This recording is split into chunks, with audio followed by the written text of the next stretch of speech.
In my last blog post, I discussed how meaningful progress can be the driving force behind an engaged and intrinsically motivated workforce.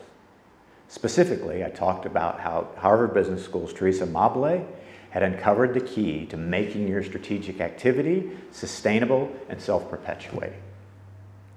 How what she describes as the progress principle establishes an upward spiral of creativity, engagement, and collaboration that can become the engine of a nimble and adaptive business.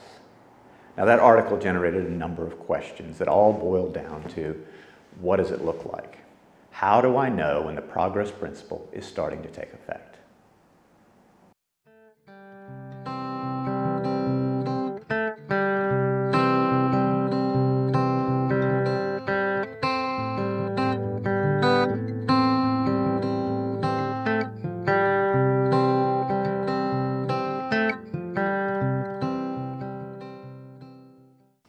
The progress principle is going to manifest itself differently depending on your perspective, depending on where you are in the organization. But the most important perspective is the impact that it has on the people that are in the midst of your strategic endeavors. The effect that progress has on the members of your strategic project teams. Recently, while facilitating a retrospective for one of my clients' strategic projects, that project team provided some really interesting insights into the power of progress. Now, retrospective is effectively a look back at the project. Were the target outcomes achieved, and what could be learned from the doing? What went well, what could have been done better, but most importantly, how do we take those insights and use them to improve future projects? All from the perspective of the project team. So it's effectively a self-assessment. Well, the first interesting comment they made was that had they known their project was going to extend over 4 quarters, instead of the 3 months that they originally signed up for, they probably wouldn't have volunteered to participate because of the time away from their day jobs. However, they continued to renew the project each quarter, setting new strategic targets because the progress they were making suggested new possibilities, new strategic opportunities that they might pursue. So the meaningful progress they were making each quarter drove a desire to make further progress.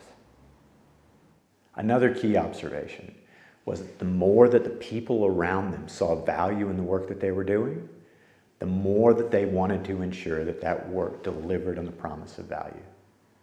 They said that one of the easiest things in the world for them to do is get to the end, to produce a result and go back to their normal operational roles. But the more the interest in investment in the peers and teammates around them rose, the more they realized that they were part of something bigger than just their little side project. They felt a responsibility to the broader organization to deliver a valuable outcome because of the anticipation and expectation that they had helped to create.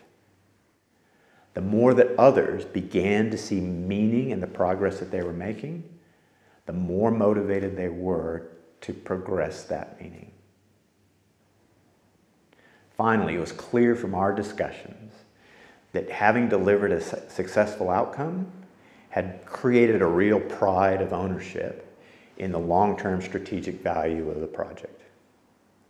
Being an integral part of the strategic initiative had made the team members real advocates for its operational benefits, the operational benefits that they'd helped to create.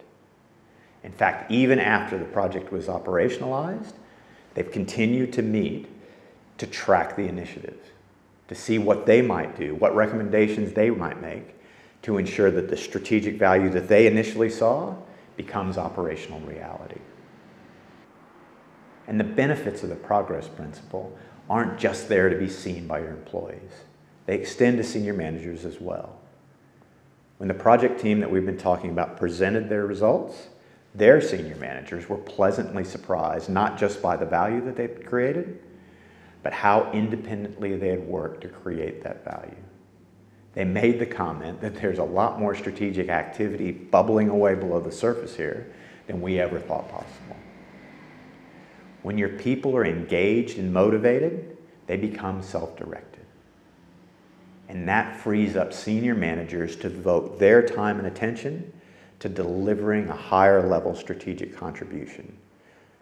Leadership teams can focus on the insights coming out of your strategic activities to refine strategic direction, to set strategic priorities, to support and enable the work that will allow you to make even greater strategic progress.